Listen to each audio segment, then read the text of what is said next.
Hello, beautiful moms. My name is Sharice Walker, and I am beyond thrilled to welcome you to the Unbreakable Mompreneurs podcast. This is a place where we come together to learn, grow, and inspire one another. I am so excited to share my personal journey with you, as well as the personal journey of others, and to show you that anything is possible if you set your heart and mind to it. We are all Unbreakable Mompreneurs, and we are in this together.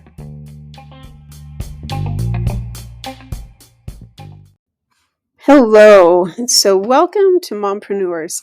I am so excited to start this podcast because I, as a mother, am a mother of 6, just so you know, and actually mother of 7. My husband has an adopted son. And so we feel like sometimes we're on an island as a mother. I will never forget the first time that I went back to work, and I had actually been on bed rest with my twins for 4 months. And went into labor 4 weeks early, so I had to obviously go to the hospital, and my kids were in the NICU for 3 weeks. So the hospital at that time was super friendly, so they let me stay a week extra, no charge. And then I was able to hang out pretty much for the next 2 weeks until my kids were finally able to come home. So it was a pretty emotional and devastating time because, my daughter was struggling, and they kept telling me that they were going to have to life flight her. So I'd have one baby in one hospital and another baby in another hospital. And I was really actually concerned and worried. And so finally, when we got them home, my daughter had to come home with the feeding tube, but she, within a couple weeks or a couple days, they were able to take that out because they were able to put the babies together, which I had been asking for the time that they were born. And so she was able to thrive. Well, 3 weeks after my babies came home, I had to go back to work full time. And that was devastating to me. I will never forget that because my mother-in-law at the time came and I was changing my baby's diaper. I was crying and trying not to cry so that she knew about that. And she put her arms around me. She's like, "Oh, Sharice, you just look so great." And obviously, I didn't gain very much weight with my babies because I was on bed rest. And so I was so angry because I could care less about how I looked. I wanted to be with my babies. And the fact that I had to go back to work full time was horrific. So I was angry. I was bitter. I was mad. And then to add to it, I'm driving to work and I get pulled over by the police. I'm taking a back road and I got a ticket right before I got to work. So my first ticket ever. I'm bawling like a baby. The officer could care less. And so I was just angry that I had to go to work. So from then on, I ended up having another baby a couple years later. And then I started to take on a more managerial role. So I became the dean of a college, and then I became the director of a college. And then I opened up a college. And so I was gone for several long hours. And then to add to that, when I was opening the college, my husband and I split up. So I had 2 10-year-olds. I had a 7-year-old. Actually, that is not true because my youngest was 3. So it was 3, 6, and 9 at the time. And so I was opening up this college. And so I'd get up in the morning, like 6:30 in the morning. I'd get my kids ready. I'd take one kid to the neighbor until she was able to go to school. And so different neighbors were watching them. And then my twins, they were actually already at school. And so then I had my son, he would ride with me so that we could get in the carpool lane. And he'd ride with me, and I'd put him in a daycare pretty close to me so that I can then pick him up and then ride carpool home so I could get home. And so then I'd feed the kids, I'd put them to bed. And my sister was staying with me at the time. And so I'd go back to work until about 5 in the morning. We were going through accreditation and different things. So it was devastating. It was hard. I honestly don't know how I got through it, but I did. And then once we got accreditation, my boss shows up, and this man's sitting there in my office, and he says, "Hey, we're going to let you go." And I'm like, "What?" I had worked, like I'd sent my kids off for a month to their cousin's house during the summer so that I could get this accreditation. As soon as I got the accreditation, the CEO's best friend was living in Florida and decided that he wanted to move back to be with family here in my state. And so because of that, he needed a job. And so mine was just perfect for him. So they let me go for that reason. So I had put my blood, sweat, and tears into this whole thing. And I realized at that point that I will never, ever give myself, I just gave everything for this company, and to be treated like that at the end, when my school was actually doing better than my manager's school, but he wanted to live in Utah, so he got to take my job. So I thought, okay, I had found my new husband. At the time we weren't married, we were just dating. And so I started to go into entrepreneurial things.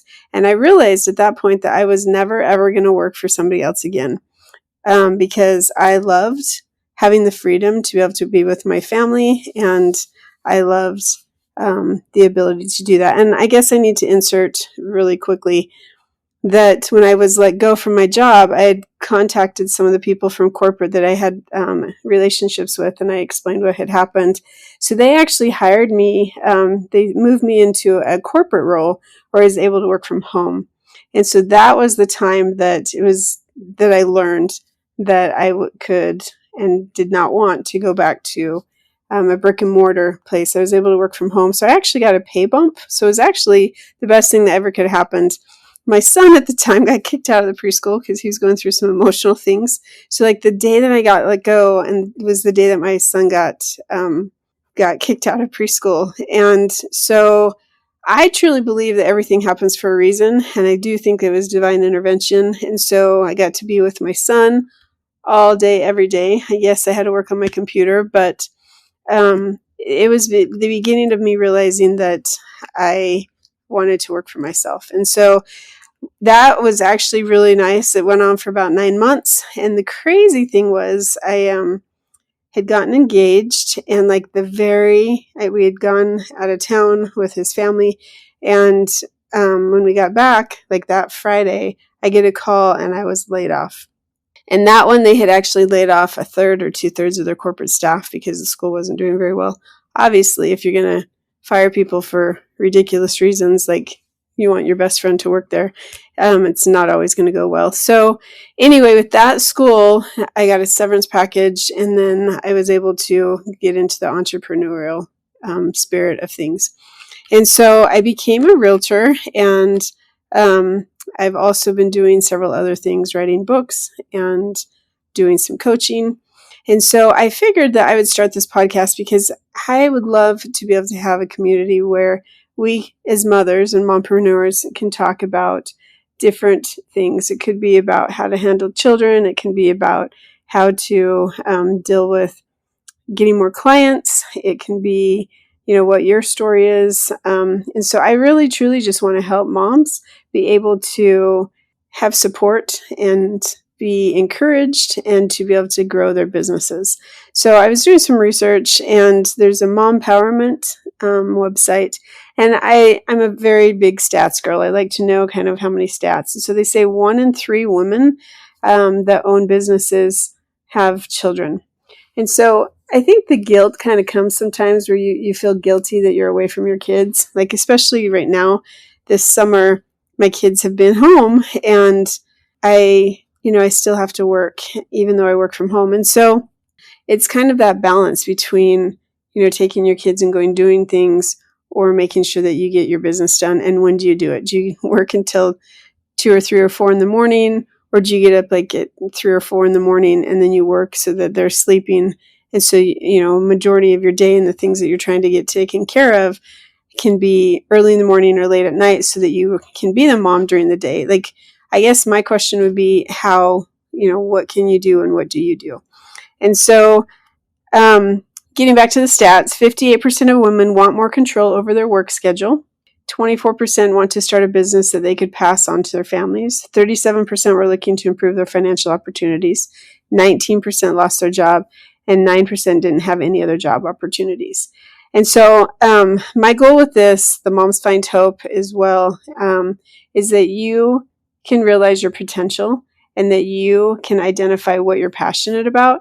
And once you know what you're passionate about, and it could change, like I have changed probably 2 or 3 or 4 times, but my goal is for you to be able to get to a point where you are able to be successful in the career that you have. Over the last 4 years, I've learned so much about digital marketing. I've learned the importance of being positive and having positive self-talk, as well as making sure that, obviously you're taking care of your finances, but having intention in the mornings. And so there's a few things that I will have resources that you can go to my website and download. But in the morning, when you get up, you need to make sure that you can fill out what is Krista Mayshore calls the daily sheet. And so the daily sheet is something where you talk about, what are the 3 or 4 things that you want to accomplish today? If you were going to put 10 things down on your list, you can get overwhelmed. So the 3 or 4 things that are the most important that you need to get done. And then if you want to add to that, that's fine. Then what you do is you talk, you have a quote of the day, and then you talk about something that is positive. And then at the end of the day, you kind of recap, did you accomplish that? Did you not accomplish that? And so you actually have intention for your day and you know what you want to expect. And then the next thing is blocking out your schedule. I personally do not enjoy doing this, but it's something that can really help.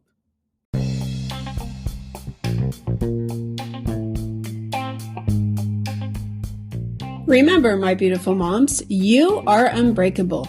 Keep shining, pursuing your dreams, and embracing the magic of motherhood. This is Sharice Walker signing off from the Unbreakable Mompreneurs podcast. Have a great day.